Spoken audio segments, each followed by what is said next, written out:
देख रहे हैं नेटवर्क 33 राजकुमार के साथ। तो चलिए बढ़ते हैं आज की कहानी की ओर। दोस्तों, राजस्थान के जयपुर जिले से करीब 80 किलोमीटर दूर अलवर जिले में स्थित भानगढ़ का किला लोगों के लिए हमेशा से कौतूहल का विषय रहा है। इस किले से कुछ किलोमीटर की दूरी पर ही सरिस्का नामक नेशनल पार्क भी स्थित है। किले में कई मंदिर भी हैं, जिसमें भगवान सोमेश्वर, गोपीनाथ, मंगला देवी और केशवराय के मंदिर प्रमुख मंदिर हैं। इन मंदिरों की दीवारों और खंभों पर की गई नक्काशी से अंदाजा लगाया जा सकता है कि यह समूचा किला कितना खूबसूरत और भव्य रहा होगा। कहते हैं कि भानगढ़ की राजकुमारी रत्नावती बहुत ही खूबसूरत थी। आज भी भानगढ़ की सच्चाई से कोई रूबरू नहीं है। तो आइए जानते हैं भानगढ़ के किले में घूमने गए एक ऐसे शख्स की कहानी, जो गया तो सिर्फ घूमने के उद्देश्य से था, लेकिन समय के चक्र ने अपना ऐसा रंग दिखाया कि अपने कुछ लोग उसे इस दुनिया से अलविदा कहकर स्वर्ग की ओर प्रस्थान कर गए। निकित एक प्रिंसिपल का लड़का था, जो अभी अभी अपनी कॉलेज की छुट्टियों से कहीं अच्छी जगह घूमने का बेहतरीन प्लान बना रहा था।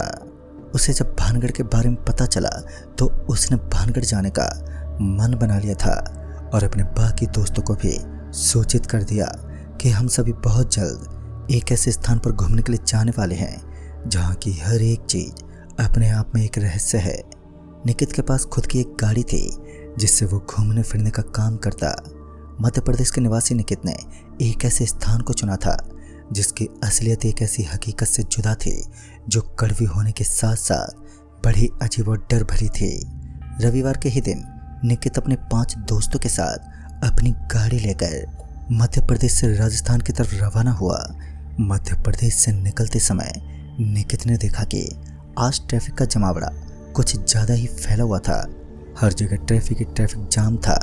बस कुछ ही दूरी तय करने के बाद जब निकित ने अपनी कार उस जगह पर पहुंचाई जहां का इलाका सुनसान और वीरानियत में डूबा हुआ था, या फिर ऐसा कहें कि वो स्थान बड़ा ही अजीब और सुनसान लग रहा था। जंगली झाड़ियों के साथ साथ वहाँ चारों तरफ एक अजीब सा सन्नाटा था। लेकिन इन सब बातों का निकित के साथ उसके दोस्तों पर कोई भी असर नहीं डाल पाया। भले ही अंधेरा गहरे रूप में था, लेकिन 5 दोस्तों को इन चीज़ों से कोई फर्क भी कहाँ पड़ने वाला था। वो आपस में बातें करते हुए भानगढ़ में मौजूद उस किले के बारे में ही बतला रहे थे कि उनका एक दोस्त अचानक ही बोल पड़ा कि शाम के बाद उस किले के चारों तरफ आर्कियोलॉजिकल सर्वे ऑफ इंडिया की एक टीम मौजूद रहती है, जो अंधेरे में किसी भी इंसान को उस किले के अंदर दाखिल नहीं होने देती। निकित को रात के वक्त ही उस किले में घूमना था, तो वो सोचने लगा कि किले के अंदर कैसे पहुंचा जाए, क्योंकि पुलिस को चकमा देना इतना आसान नहीं था। निकित और उसके साथियों को भानगढ़ पहुंचते पहुंचते हल्का हल्का सा अंधेरा हो चुका था, लेकिन 5 जने उस किले के द्वार तक पहुंच गए।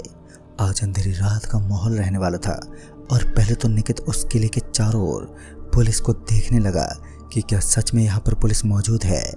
तो उसने पाया कि वहाँ पुलिस का कोई नामो निशान नहीं था। खैर, इतना उन सभी दोस्तों के लिए काफ़ी था। गहरा अंधेरा होने से पहले ही भानगढ़ के उस किले के द्वार को बंद कर दिया गया था और फिर निकित का शैतानी दिमाग उस द्वार के ऊपर छलांग लगाने के बारे में सोचने लगा। लेकिन उस किले की इमारतें काफ़ी ऊंची ऊंची और घनी चौड़ी आकार में बनी हुई थी, तो ऐसे में उस किले के अंदर दाखिल हो पाना कतई आसान नहीं था। लेकिन फिर निकित अपने शैतानी दोस्तों को लेकर किले की एक ऐसी जगह पर पहुंचा जहां से किले में पहुंच पाना बड़ा ही आसान था। निकित ने सबसे पहले उस किले के अंदर छलांग लगा दी और फिर अपने सभी दोस्तों को उस किले के अंदर आने का इशारा किया, तो वो सभी भी उस किले में पहुंच गए। उन्होंने देखा कि एक अजीब सा सन्नाटा उस बड़े से बंगले में डर नाम का शोर मचा रहा था। हर जगह एक खामोशी भरी डरावनी आवाज़ें जो छोटे मोटे कीड़ों की थी। अभी तो रात के सिर्फ 10:30 बजे थे, मगर ऐसा फील हो रहा था मानो आधी रात हो चुकी है। 5 जने अभी इधर उधर टहली रहे थे कि तभी उन्हें एक आवाज़ आई। खटखट की ये आवाज़ किसी के कदमों की ही थी। ऐसा लग रहा था मानो कोई तो है जो आसपास मंडरा रहा है, मगर वो कौन है? इस वाक्य से अनजान 5 दोस्त चुपचाप अपनी छोटी सी बैग से कैमरा निकालते हुए तस्वीर को क्लिक करने लगे। कौन हो तुम लोग और देर रात्रि इस हवेली में क्या कर रहे हो? इस आवाज़ को सुनते ही निकित धीमे से अपने पीछे मुड़ा तो उसने देखा कि एक बड़ी सी लकड़ी लिए एक बुढ़ा सा आदमी खड़ा था। उस आदमी का चेहरा गुस्से से लाल हो चुका था। पता नहीं उसके चेहरे पर किस चीज का गुस्सा था। उस आदमी ने निकित को यहाँ से भागने का इशारा किया, पर पहले तो निकित उस आदमी की बातों को समझ ही नहीं पाया। बाद में उस आदमी ने कहा, अगर तुम्हें अपनी जान की थोड़ी भी परवाह है तो तुम्हें यहाँ से निकल जाना चाहिए। शायद तुम नहीं जानते हो, इस हवेली का नाम सिर्फ दहशत के नजरिए से देखा जाता है। निकित अभी भी उस बूढ़े शख्स की बातों को समझ नहीं पाया, लेकिन उस बूढ़े की बातें सुनकर निकित तुरंत ही अपने दोस्तों को लेकर तुरंत ही उस हवेली से निकल गया। आज निकित का दिल और भी बेचैन होने लगा, इस बात को लेकर कि आखिर इस हवेली के अंदर ऐसा क्या है जो इसे इतना खौफनाक बनाती है, और वो बुढ़ा कौन था जिसने उसे और उसके सारे दोस्तों को वहां से भगा दिया। निकित इस बात को जानना चाहता था, जिस कारण वो एक रात के लिए उस हवेली के करीब कैंप लगाकर वहीं विश्राम करने लगा। सभी दोस्त वहीं कैंप लगाकर आराम से सोने लगे, लेकिन जब एक बार फिर सुबह का वक्त हुआ तो उन्होंने देखा कि उस हवेली के अगल बगल में उन्हें कोई बुढ़ा आदमी दिखा ही नहीं।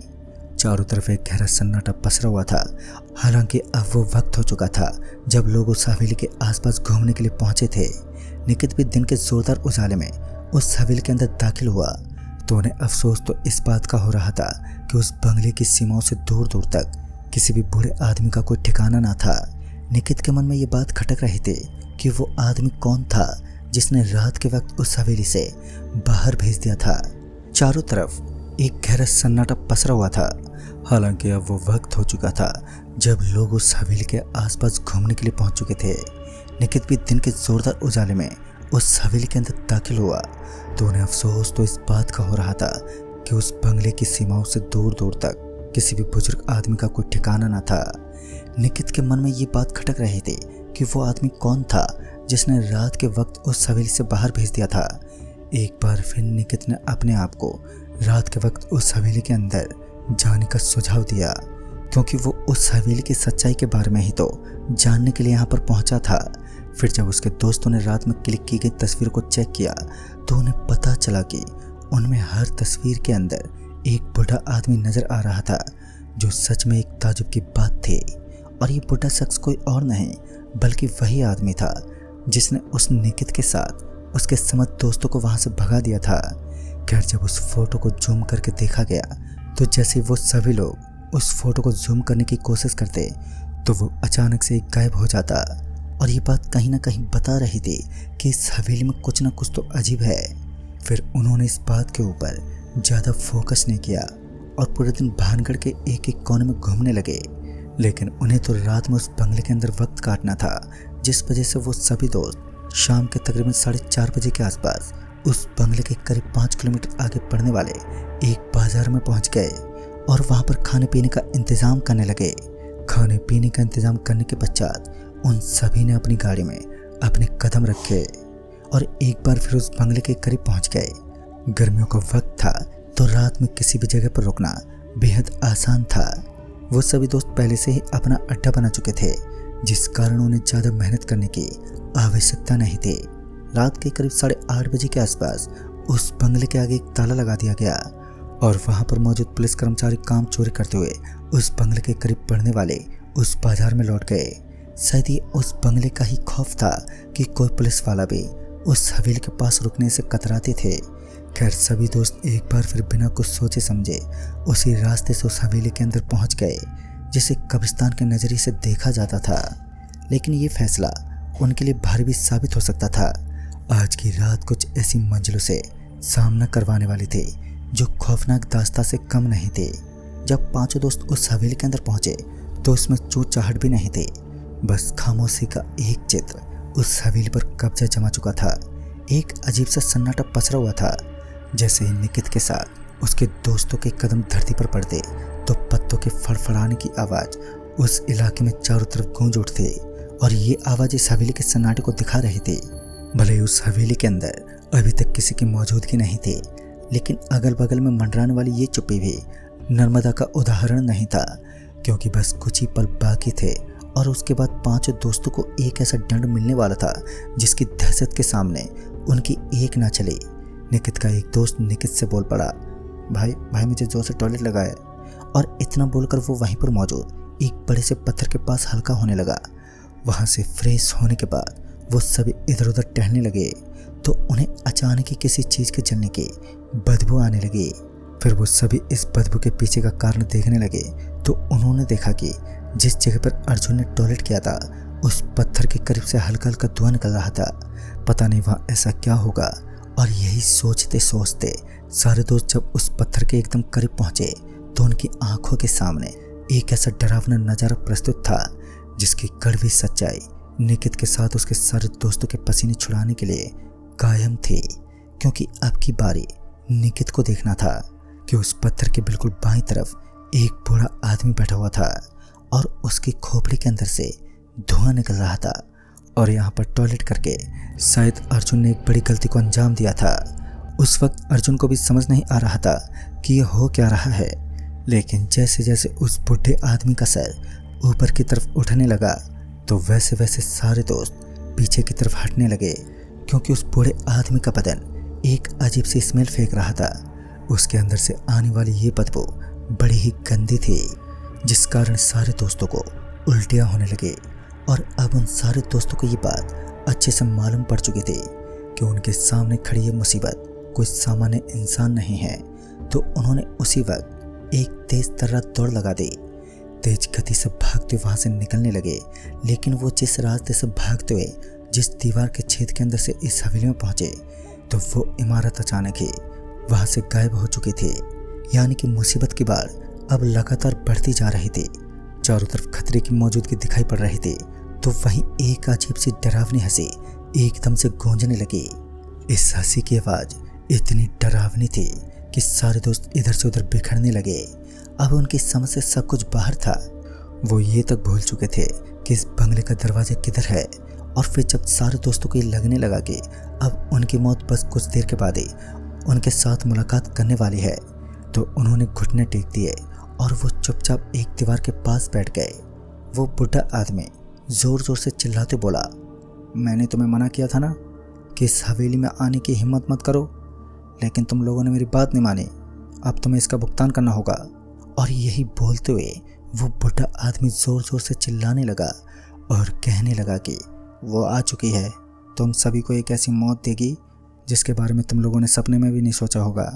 निकित को समझ नहीं आ रहा था कि वो बुजुर्ग आदमी किस जीव की बात कर रहा है, लेकिन जब उन्होंने देखा कि सफ़ेद सफ़ेद बालों वाली एक लंबी चौड़ी औरत जिसके हाथ में सोने का कंगन दिखाई पड़ रहे थे, उसका लंबा चौड़ा घूंघट उसका चेहरा छुपाए हुए था, सब कुछ एक डर के समुद्र में डूब चुका था। पांचों दोस्त एक सन्नाटे के बीच में इस कदर बैठे हुए थे मानो आज उनकी मुलाकात किसी भूत से नहीं बल्कि किसी मौत से होने वाली है। और इतनी जल्दी हिम्मत हारना भी निकित और उनके जवान दोस्तों को शोभा नहीं देता। बाद में उन्होंने अपनी पूरी हिम्मत दिखाने की कोशिश की, लेकिन कोई भी दोस्त आगे नहीं बढ़ पाया कि वो उस हवेली के दरवाजे के ऊपर से छलांग मार सके और बाहर निकल सके। क्योंकि चारों ओर दहशत का एक ऐसा रूप छाया हुआ था जो पांचों दोस्तों को किसी माया की जंजीर की तरह जकड़े हुए था। ठीक रात के 12 बजने को आए थे और दूसरी तरफ उनका कैमरा अभी भी सारे नज़ारे को अपने अंदर कैद कर रहा था। शायद आज इस हवेली का राज खुलने वाला था कि आखिर क्या है इस हवेली के अंदर ऐसा जिस वजह से भानगढ़ का ये किला पूरी तरीके से बदनाम बन चुका है। फिर वो सफ़ेद सफ़ेद बालों वाली औरत एकदम से गायब हो गई और मौका पाते ही सारे दोस्तों ने हिम्मत दिखाई और वो वहाँ से भागते दरवाजे के पास पहुँचे तो उन्होंने देखा कि अब दरवाजे के करीब किसी राजा के पास जैसी सेना मौजूद होती थी। बिल्कुल उसी तरह का एक नज़ारा दिखा। ऐसा प्रतीत हो रहा था मानो किसी राजा की सेना उस द्वार पर खड़ी हो। लेकिन डरावना दृश्य तो ये था कि उन सभी सैनिकों में कुछ के हाथ पैर कटे हुए थे तो किसी की गर्दन पीछे की तरफ मुड़ी हुई थी। सभी चीज़ें अजनबी की तरह दिखाई पड़ रही थी। डर का दस्तूर कुछ इस तरह बन चुका था कि अब यकीनन उस स्थान पर मौत की ही मौजूदगी होने वाली थी। लेकिन दोस्तों, वो कहते हैं ना, जब किस्मत पलटी मारती है तो कुछ भी हो सकता है। कुछ ऐसा ही निकित के साथ घटने वाला था। कहते हैं जब इंसान माफ़ी मांगने लगता है तो उसकी सारी गलतियां माफ़ कर दी जाती हैं। अर्जुन ने जिस पत्थर पर टॉयलेट किया था तो फिर अर्जुन हाथ जोड़कर वहीं गिड़गिड़ाने लगा था और वहाँ पर मौजूद अदृश्य शक्तियों से माफ़ी मांगने लगा। और शायद भूत प्रेत भी माफ़ी मांगने पर इंसानों के ऊपर अपनी दया और रहम का प्रकोप फैला देते हैं और अर्जुन के द्वारा माफ़ी मांगने के बाद वहाँ का दृश्य एक बार फिर नॉर्मल सा होने लगा। एक बार फिर वहाँ सब कुछ ठीक ठाक बन चुका था और समय की अहमियत अपनी जान की परवाह करते हुए सारे दोस्त उस हवेली से बाहर निकल गए। हड़बड़ाहट के मारे वो सभी वहीं पास में पड़ने वाले गांव में पहुंच गए और अपनी जान बचा सके। गांव के अंदर पहुंचने के बाद उन सभी को पता चला कि उनका एक दोस्त उनके साथ नहीं है। उन्होंने तुरंत ही अपनी गाड़ी घुमाई और उस हवेली के पास पहुंचे और दोस्त की तलाश करने लगे। 5 मिनट के बाद उन सभी को एक दर्दनाक चीख सुनाई दी और उसके बाद मानो सारा माहौल एक चुप्पी में डूब गया। बस सन्नाटा ही सन्नाटा वहाँ की खासियत बन चुका था। अपने दोस्त की तलाश करने के बावजूद भी उनका दोस्त उन्हें आज तक नहीं मिल पाया। कैमरा भी उस रात उन भूतों को अपने अंदर कैद नहीं कर पाया। और दोस्तों, आज भी कहते हैं कि भानगढ़ का ये बंगला भूत पिशाच से बाधित माना जाता है। यहाँ लगातार होने वाले हादसे नए नए प्रेत आत्माओं को जन्म देते हैं। कहते कि जिस इंसान की मौत इस हवेली के आसपास होती है वो प्रेत आत्मा बन जाता है और उनकी आत्मा भी उन्हीं की तरफ बुराई फैलाती है जो पहले से यहाँ पर आतंक मचा कर रखते हैं। तो दोस्तों, इस कहानी में बस इतना ही। तब तक के लिए बाय एंड टेक केयर।